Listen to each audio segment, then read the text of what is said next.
Stand by for crime.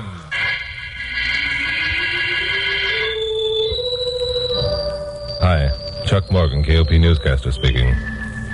The other day, while shooting a round of golf with my friend Lieutenant Bill Meggs of police headquarters, I learned something that surprised me, and I'm sure will surprise you as well. That is that the Mafia, or Black Hand, is still actively operating in this and other countries. You know, the Mafia originated in Sicily several hundred years ago. It was originally designed to protect the common people against the tyranny of landowners and royalty. But today, members of the Mafia are a bunch of gangsters, thugs, murderers, and lesser criminals who use it to further their own ends. The most effective weapon they have is fear, instilling fear in the hearts of their victims. Well, the story I'd like to tell you about tonight is a good example of how the Mafia works. Carol Curtis, my blonde secretary, and I were having dinner at Nick Adele's following my 7 o'clock broadcast. And we're wondering what kind of a feature yarn I could use on the 11 o'clock show. How about those two jokers who think they're going to race their hot rods up Mount Wilson? Maybe you could build that into something. They're both war veterans and... Chuck? What were you saying, Glamourpuss? What was I saying, Glamourpuss? For heaven's sakes, why can't you pay attention when I beat my brains out trying to... What in the world are you staring at? That man talking to Nick. I think he wants to see me. Yeah. Nick just pointed this way and he's coming over. He looks scared to death. Do you know him? No, total stranger. There's something wrong with him, that's for sure. You Mr. Chuck Morgan? Yeah, that's right. I'm Morgan. Can I talk to you a minute? Sure, sit down. Alone. Oh, pardon me. Sit still, Glamourpuss. This is my secretary, Carol Curtis. She's harmless. Thanks, pal. I'm sorry, Miss Curtis. I didn't mean to be rude. Sit down. Tell us what's on your mind. Oh, yes, well, thank you. My name's Frank Dawson. You've never heard of me. I'm just an ordinary person, clothing store clerk. What's on your mind, Frank? Well, it's taken me a long time to work up enough courage to tell somebody this. You see, I'm a very frightened man. Oh, it's easy to see. Is it as obvious as that? I try to cover it up, but it's no use. You sound like a man whose conscience has been bothering you and you can't take it any longer. Yes, that's it exactly. You see, 4 nights ago, I witnessed a murder. I saw Elmer Hatfield shot to death. Elmer Hatfield?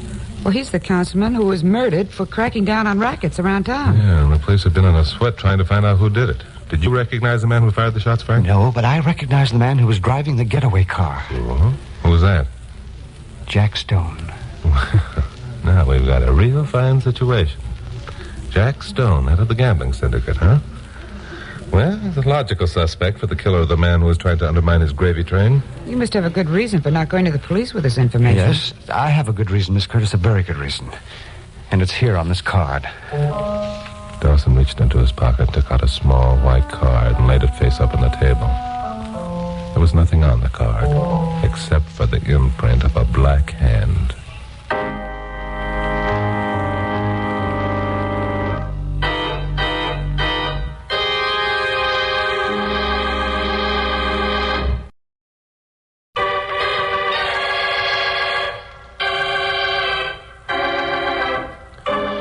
Bill Meggs hadn't told me that story about the Mafia or Black Hand, I would have thought this was some corny routine being played by a practical joker. But Bill had told me the story, and had showed me facts and figures. And here was this Frank Dawson looking dead serious and scared to death. And there was that white square of card with the imprint of the Black Hand on it lying between us on the table. Well, that's nothing but a picture of Black Hand. Does it mean something? Means plenty, Glamourpuss. Haven't you ever heard of the Mafia? No. Have you? Certainly. When? Last week. Oh, last week. Yeah. Well, how about that? Acting as though you'd known about it all your life. Well, my goodness. That's enough, Glamourpuss. So that's why you haven't gone to the police, eh, Mr. Dawson? You're afraid of what will happen to you if you do. Telephone call for Scrappy Lambert. Well, not what will happen to me. I think I could take it. But I have a wife and 2 kids. And I'd do anything to protect them. Even if it's refusing to do your duty as a citizen? My first duty is to my family, Mr. Morgan. Yeah, same old story. Same old runaround. It always works. Well, what do you expect Chuck to do, Mr. Dawson? And if he does it, won't you be endangering your family as much as though you told the police? Well, I hope that... Well, That I wouldn't let it be known you'd told me, huh? that somehow I'd have Jack Stone arrested and charged with Hatfield's murder without bringing your name into it. Just how you expect me to do that? You're the only witness to the crime. The police haven't got enough evidence to arrest Stone on suspicion, let alone to convict him. No, I'm afraid without you to testify, Frank, it's a dead issue. I can't, and I won't. They'll take my little girl. They told me they would. Who told you? The man who gave me the card. I didn't know that they'd even seen me. When I heard the shots and saw what was happening, I ducked into a doorway. Then the man who had done the shooting came running out of an alley and jumped into the car that Jack Stone was driving. They roared away, and then the other people in the cars appeared, and all I could think of was to get out of there and go home. And so I started, running most of the way. I was almost there when a car came up behind me and... Hey, you! Hold it! Were you calling me? Yeah, I was calling you. What's your name? Well, I don't know why I have to answer that. Don't. What's your name? It's Frank Dawson. Where do you live?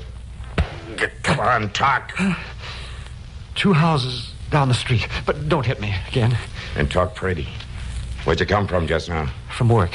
I'm a clothing store clerk. The store stays open Friday nights. Yeah? Where's this store located? It's on the corner of Melrose and Catherine. Melrose and Catherine, huh? Then you must have walked down Catherine to get here, that right? Yes, that's right. You're the guy, all right. What'd you see in that alley? I didn't see anything. What'd you see? Nothing. I didn't see a thing. What'd you see? Nothing. I didn't see... What'd you see? Don't hit me again. And talk. I saw the shooting. That's better. You got any kids, Dawson? Yes. 2. No kidding. Kind of make you feel bad if anything happened to them, wouldn't it?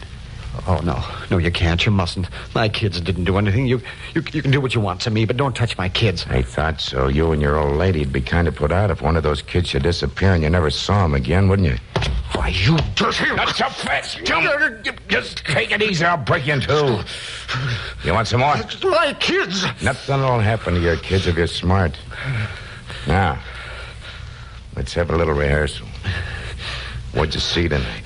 I saw the shooting. You saw what? Nothing. I didn't see anything. That's better. Just remember, you didn't see nothing. Not a thing. You didn't even come home that way. You walked down another street. Get it? All right. I walked down another street. And don't forget it. You walked down another street and you didn't see nothing. Remember it and nothing will happen to your kids. Forget it and one of them will be dead. You get that straight? Yes. I understand. Good.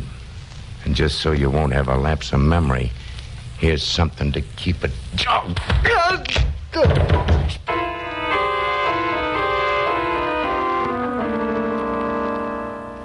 What did this character look like, Frank? He was a big man with sandy hair and kind of a flat nose. Well, he must have weighed well over 200. Yeah, that'd be Doc Zerby, Jack Stone's first lieutenant. Was Stone in the car? No. Zerby must have dropped Stone and then cruised around until he saw a lone man hurrying home. In another 2 minutes, I would have been safe. Oh, how about the card with the black hand on it? When did he give you that? I found it in my jacket pocket after I got home. I don't know how long I lay there on the sidewalk. And when I came to, the man and the car were gone. Somehow I reached the house and I got inside without Sue and the kids seeing me. I went up to the bathroom. I wanted to clean up as best I could. And I found the card when I took off my jacket. Did you tell your wife what had happened? No, I was afraid she might call the police. But how did you explain the bruises on your face? Oh, I told her I got into a fight at the store. And she believed you? No, but Sue's pretty understanding. She knows something is wrong. She's just waiting for me to tell her. Telephone call for Mr. Frank Dawson, Hillside number. That telephone call's for you, Mr. Dawson. For me? Why, nobody knows I'm here. Somebody does. You better answer. Oh, yes, I'd better. Excuse me a moment, please.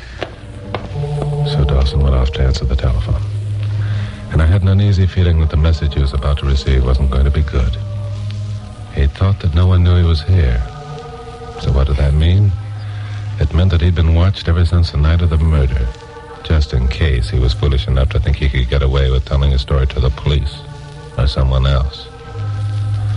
So Carol and I waited and both of us were thinking the same thing. We knew the minute Frank Dawson returned to the table, the worst had happened. Dawson was wild-eyed, and his mouth was trembling. They've taken little Sue. They've kidnapped her. They told me that unless you promised to forget everything I told you, that I'd never see her again. Sit down, Dawson. You're attracting attention. But they've taken Sue. Don't you understand what that means? I was a fool. Sit down. Get hold of yourself. We'll get your youngster back. You won't go to the police, though, will you, Mr. Morgan? They'll kill her if you do. No, promise me you won't. Not while they have Sue, I won't. Oh, Chuck, this is terrible. What if you don't tell the police? That isn't going to get Mr. Dawson's little girl back. And when Mrs. Dawson finds out that Sue is missing, she isn't going to keep quiet. I know. You're right, Glamourpuss. Whatever we do, we'll have to work fast. Frank, do you think you can keep your wife from reporting Sue's disappearance for 24 hours? Well, I don't know. I'll have to make up some story about taking Sue to see her grandmother or something. I don't know. You'd better think up a story and sell it to your wife if you ever want to see your youngster again. But, Chuck, 24 hours is so short a time. You can't possibly do anything. Maybe no, maybe yes. Every man has a weakness, no matter how tough or cold-blooded he is. If my memory serves me right, Jack Stone's weakness is a nightclub singer named Bubbles Deering. Do you mean that redhead at the Silver Slipper? Yeah, that's the one. She's Jack's girl, and he's nuts about her. Wonder how he'd feel if she were kidnapped. Oh, Chuck, for heaven's sakes. You're not thinking of kidnapping a full-grown woman. No, not kidnapping. Have something else in mind. Glamourpuss, by the way, you wouldn't mind if I made a couple passes at Bubbles, would you? Made a couple of... You wouldn't dare. Chuck Morgan, if you ever dream of making... All right, Glamourpuss, okay, take it easy. This is strictly business. Strictly business. You're just using it as an excuse. That dizzy redhead. If she ever got her claws on you, she'd... Shut up. What? I said shut up. A child's life is being threatened and you're carrying on like a schoolgirl. Are you going to be sensible, or I'm going to have to knock you over the head with this water pitcher? All right, I'm sorry. But, Chuck... Yeah? You wouldn't... Only if it's absolutely necessary will I ask Bubbles for her autograph, Glamourpuss.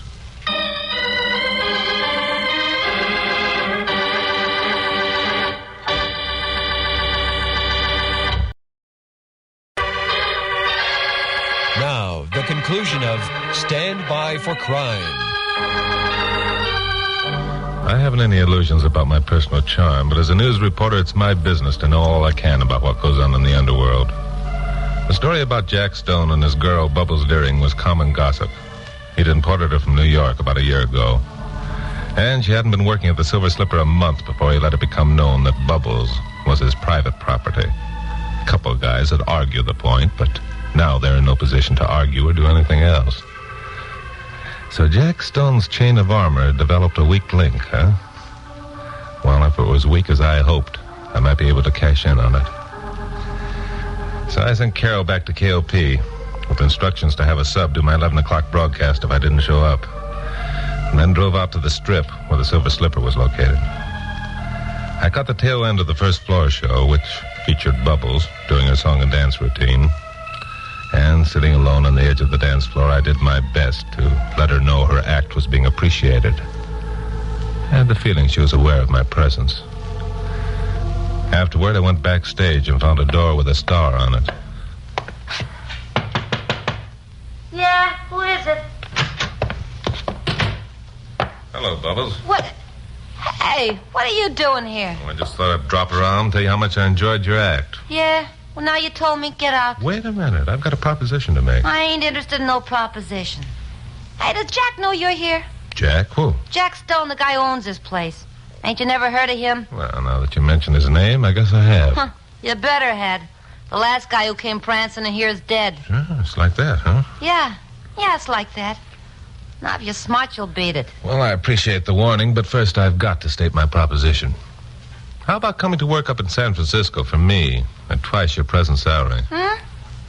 Say, who are you? My name's Jones. Bill Jones. I own the High Tide Club in San Francisco. Never heard of it. Ever been to San Francisco? No. Yeah, that explains it. Okay, so all right, I ain't been around. And I ain't interested in getting around. What's the matter, Bubbles? Scared? Scared me? Huh? Of what? Jack Stone. Jack Stone? Oh, it's a laugh. Hey, listen, Buster, I got news for you. I'm Jack Stone's girl. He's in love with me, see? Are you in love with him, Bubbles?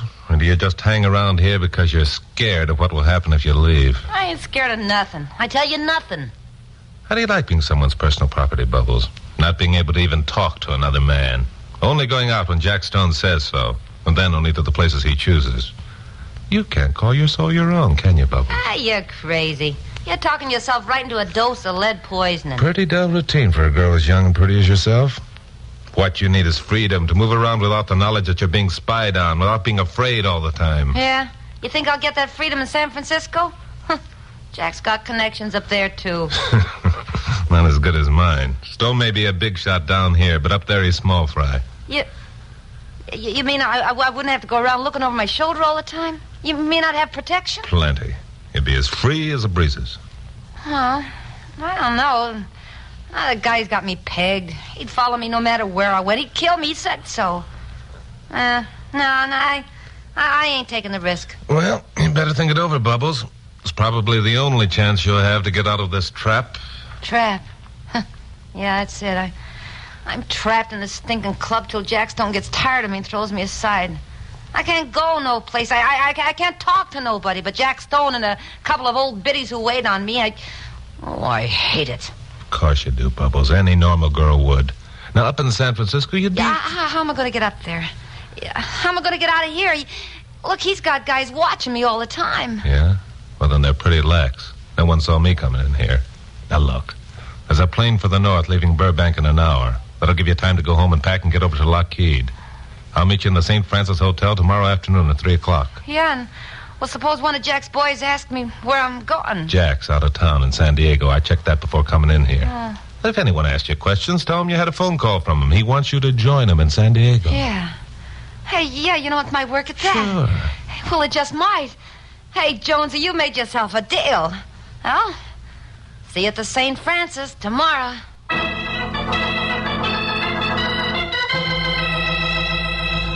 Well, maybe this would work, and maybe it wouldn't. Anyway, it was the best I could think of at the moment. I went outside, crossed Sunset, and got into my jalopy, which was parked on the other side. After a while, Bubbles came out of the alley that led to the stage door of the Silver Slipper and got into a cab. The cab started west. A sedan pulled away from the curb and followed. I made a U-turn and followed the sedan. Both cab and sedan turned left on Doheny, then made a right turn. The cab stopped in front of an apartment house, and Bubbles went inside. The sedan parked about a half a block up the street. I parked about 50 yards this side. A light came on in the upstairs apartment window. I caught a glimpse of Bubbles as she came over to draw the shade. 15 minutes later, the light went out. I got out and strolled up toward the sedan. Reaching it just as Bubbles came from the apartment house and headed for the cab. The guy in the sedan started to get out. Hello there. You got a match? Huh? Oh, yeah, sure. Yeah. Wait a minute. Oh, yeah? These won't work. They're wet. They probably got that way from the clam who's been holding them. Hey, what is this? Let go my arm. Sure, Mac. There you are. Now, here's something else. Well,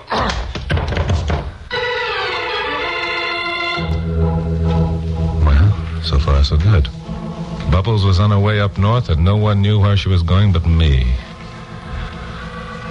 I went back to KOP and found Frank Dawson in the waiting room of my office with Carol. Any luck, Chuck? Yeah? I'm doing all right, I think.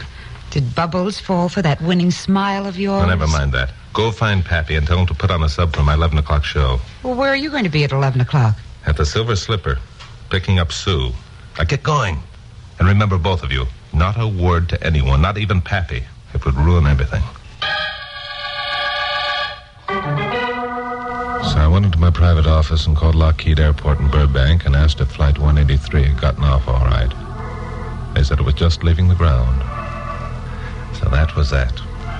The gorgeous Bubbles was out of reach for at least an hour and 3/4. So then I began dialing the Silver Slipper. Silver Slipper. I want to talk to Doc Zerby. This is Zerby. Who's calling? Chuck Morgan, KOP newscaster. Oh, yeah? What's on your mind, Morgan? Going to give us a little publicity for a change? Yeah, that's exactly what I have in mind, Doc. I don't suppose you have a guest over there named Sue Dawson. Never heard of her. Why? She's somebody important? Yeah, she is. You know, we've a guest over here named Bubbles Deering. Thought you might like to know. What the devil are you talking about? Just what you think, Doc. Shall we make a deal? You're nuts. Bubbles is on the floor right now doing her turn. That's so. Well, suppose you take a look and see. Hang on. Sure. So Doc took a look. I could hear a door bang and loud voices at the other end of the wire. Then Doc was back on the phone again. Morgan, you dirty rat. If you snatch that babe, you'll get a bullet through your head. You know that, don't you? And if Bubbles isn't at the Silver Slipper when Stone gets back from Dago, you'll get a bullet through your head. You know that, don't you, Doc? What's the deal? Bring the kid to that office where you are right now. I'll be over and pick her up in 15 minutes. What about Bubbles? As soon as Sue's safe at home, I'll give you a ring and tell you where Bubbles is. How do I know it won't be a double-cross? You don't. But the way I look at it, you haven't got much choice in the matter, have you, Doc? Okay. Be here in 15 minutes. We'll have the kid.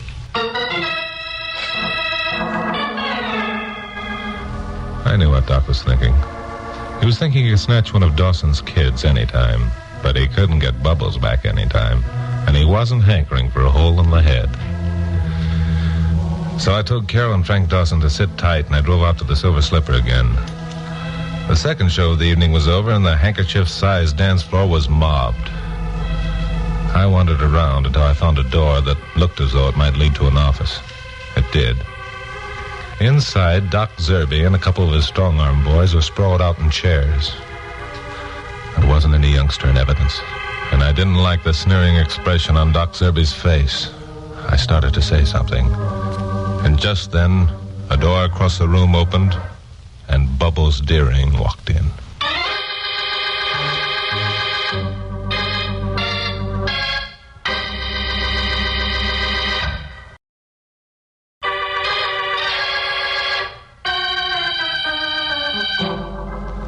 Well, there wasn't much time to figure out a plan of action.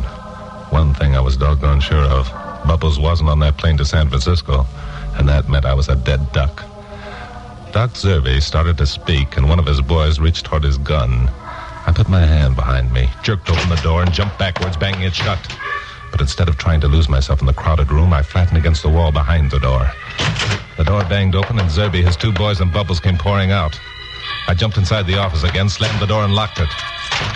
Then I sprinted for the door through which Bubbles had entered, found myself in another room, and also found myself staring down at the tear-stained face of Susie Dawson.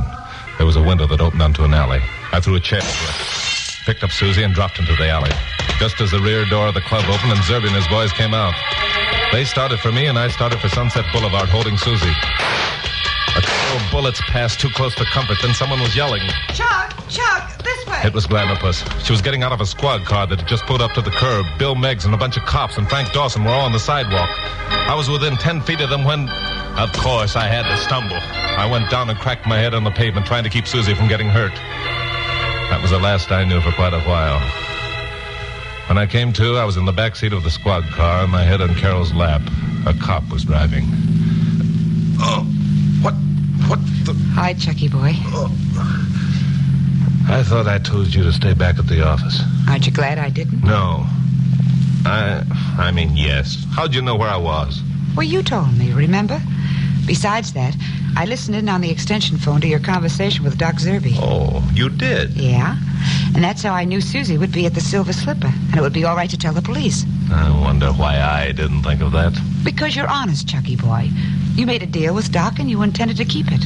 You're honest and good and fine. Shut up. Where's Susie? She went home with her father. Where's Doc and his boys? In jail. Where's Bill Meggs? He went to the airport to meet Jack Stone. Where's Bubbles? Oh, she's gone somewhere to make reservations on a plane for San Francisco tomorrow. She said every seat was taken on Flight 183. And she says she has to be at the St. Francis Hotel tomorrow to meet a man named Jones. Oh, no. Mm-hmm. That's what she said. That reminds me. What? I have to be in San Francisco tomorrow myself. A very important date at the St. Francis Hotel.